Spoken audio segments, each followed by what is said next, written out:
commissario dedicato all'amministramento, qui questa è la classifica assoluta ASI, per cui vengono premiati i primi 5 equipaggi, va la coppa al pilota navigatore. Partiamo allora, dal quinto classificato, l'equipaggio Gava Martinelli sull'Aquila 5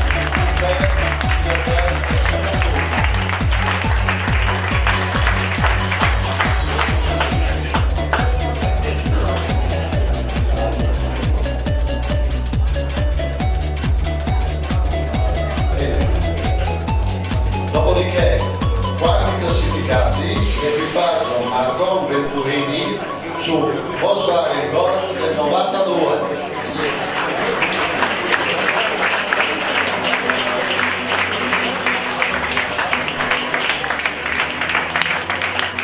Simone, diciamo che l'omologazione è andata bene, dai.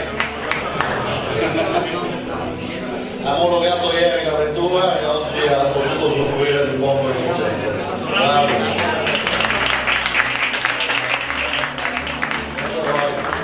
No, terzo classificato, l'equipaggio Pazzeroni, che mi hanno detto che ho dovuto partire, ma verrà il signor Boscolo a ritirare Pazzeroni. Siete voluti dare i nostri complimenti al signor Ronaldo e la sua età, trasferirsi da San Severino Marche fino a Gorizia.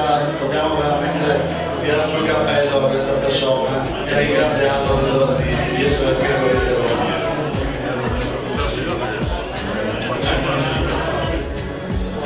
Allora, arriviamo alla seconda posizione, l'equipaggio Vallisera Cavallo,